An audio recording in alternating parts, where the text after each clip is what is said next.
Halo sahabat Kompas TV, kembali lagi di Top 3 News Kompas TV di mana kita akan update 3 berita terpopuler yang terjadi pada hari ini, Minggu 24 April 2022 bersama saya Aisyah Amelia Putri. Kira-kira ada berita populer apa saja nih hari ini? Simak sampai akhir ya. Kita awali berita yang pertama, semburan lumpur panas di Mandailing Natal mengakibatkan 21 orang keracunan gas. Hal ini disebabkan oleh pipa gas milik perusahaan pembangkit listrik tenaga panas bumi di Mandailing Natal, Sumatera Utara bocor. Kapolres Mandailing Natal, AKBP Reza Khairul meminta perusahaan segera menutup sumur gas yang bocor dan mengimbau warga untuk tetap tenang. Lebih dari 20 warga desa Sibanggor, Mandailing Natal, Sumatera Utara, keracunan dan dirawat di Rumah Sakit Umum Daerah Panyabungan. Para korban mengalami sesak, pusing, mual, hingga muntah. Ya, sementara untuk hari ini kita fokus evakuasi warga yang menjadi korban, yang terdampak. Terus kemudian pihak perusahaan harus segera menutup itu sumur yang menyembur tadi. Selanjutnya kami menghimbau pada masyarakat Desa Sibanggor Julu terutama agar tetap tenang, ya, serahkan permasalahan ini pada Pak Bupati dan seluruh Forkopimda dan para tokoh masyarakat yang ada. Beralih ke berita selanjutnya, Menhub mengapresiasi pemudik yang memilih berangkat lebih awal sesuai anjuran pemerintah. Seminggu jelang Lebaran, peningkatan jumlah penumpang terus terjadi di Bandara Soekarno-Hatta, Tangerang, Banten. Angkasa Pura II memprediksi jumlah penumpang bisa mencapai 160.000 orang pada puncak arus mudik nanti. Puncak arus mudik di Bandara Soekarno-Hatta terjadi pada 28 hingga 30 April 2022. Sejak 3 hari terakhir, jumlah pemudik di Bandara Soekarno-Hatta terus mengalami peningkatan. Saat mengecek pelaksanaan arus mudik di Bandara Soekarno-Hatta, Menteri Perhubungan Budi Karya Sumadi mengapresiasi pemudik yang memilih berangkat lebih awal sesuai anjuran pemerintah.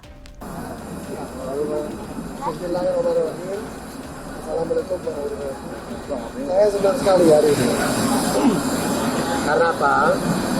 Jumlah pergerakan pesawat yang tadinya rata-rata 400 of hari satu hari, 2 hari ini sudah menjadi 900. Berarti apa? Berarti anjuran mudik di awal itu dilakukan. Bahkan dalam beberapa wawancara saya dengan yang mau mudik atau yang belum mudik, memang saya sengaja kalau sekarang ini tarifnya lebih murah. Kalau pesannya dulu pun udah nggak dapat gitu ya. Jadi satu kebijakan tertentu anjuran pemerintah didengarkan oleh para penumpang. Ya. Oleh karenanya saya ucapkan terima kasih semuanya. Tapi saya tetap memberikan catatan kepada Pak Dirjen selaku regulator yang membawahi semuanya, hati-hati dengan ketelitian mulai safety, ya. Jadi hari ini ketua asosiasi komunitas bandara, ya. Saya juga ikut yang kompak, ya. Kita melayani juga harus lebih bagus, ya. Kita boleh puasa, tetapi tetap melakukannya dengan baik. Nah, yang kedua lagi, okupansinya itu mendekati 100% lagi. Semua penerbangan mendekati 100%. Jadi, insya Allah ini berjalan dengan baik dan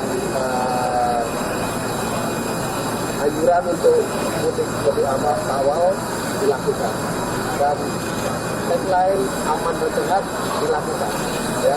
Ada satu pertanyaan, kalau mau tanya, Pak. Ada penambahan extra flight Pak untuk lebaran tahun ini Pak? Yang jawab Pak Dino. Jadi saat ini banyak ya, ada beberapa permintaan. Kita akan lakukan seoptimal mungkin. Artinya pelayanan di bandara, misalnya operating hours-nya tadinya 12 jam, kita tingkatkan menjadi 18 jam. Bahkan ada beberapa tempat yang kita tingkatkan menjadi 24 jam. Jadi kami akan melayani masyarakat secara maksimal. Menjelang lebaran ini Tingkat keterisian sudah berapa persen? Untuk yang ini belum terlalu tinggi ya, tapi kita akan menyesuaikan terus karena kan masyarakat masih nambah. Angkanya sangat fluktuatif ya, naik terus tapi yang kita. Pak, sudah mendekati pemulihan sebelum pandemi belum Pak? Sudah hampir ya. Berapa persen? Kalau tahun 2019 rata-rata di sini itu sekitar 1.000-an, pada 1.100 penerbangan per hari. Sekarang ini sudah 900 lebih. Tapi kita harapkan nanti pas Lebaran bisa sampai dengan 1.200 sampai 1.300 penerbangan per hari. TBA tidak ada perubahan. Kita kemarin hanya ada untuk biosurcat. Biosurcat dan itu sifatnya tidak mandatori. Ya, silakan lain untuk lebih. Oke, terima kasih. Apa sih Pak? Skema untuk menanggulangi kemacetan gitu Pak? Jadi yang pertama, ditanyakan berkaitan dengan 1 kilo gratiskan. Jadi itu juga ada prosedurnya. Kan kewenangan sebagai ketua kelas itu adalah Kapolres, Kapolres. Polisi lah yang menilai apakah itu layak dilakukan. Jadi kalau itu menimbulkan suatu kemacetan yang panjang, lebih dari 1 kilo, kita berikan diskresi. Nah, polisi memberikan diskresi itu dengan catatan. Nah, maksudnya kita minta jasa marga semua operator tol itu kayak dengan karena pabrik dan kemacetan. Dengan apa? Dengan menambah orang, memperbaiki sistem, mengatur jalan dan sebagainya. Bahkan memberikan aturan, menjual kartu-kartu di situ. Jadi ini ada suatu dampak membuat operator itu lebih aware, ya. Sahabat Kompas TV, sebagai berita yang terakhir, Panglima TNI Jenderal Andika Perkasa dan Ikatan Dokter Indonesia membahas dampak sanksi pemecatan Dr. Terawan Agus Putranto dari keanggotaan IDI. Panglima TNI menyebut akan menghormati dan patuh terhadap keputusan IDI. TNI akan meninjau ulang izin praktik Terawan di Rumah Sakit Pusat Angkatan Darat. Menurut Ketua Umum IDI, Abid Humaydi, meskipun IDI memberhentikan mantan Menteri Kesehatan itu sebagai anggota IDI, namun masih membuka ruang jika Terawan ingin mengajukan diri kembali sebagai anggota.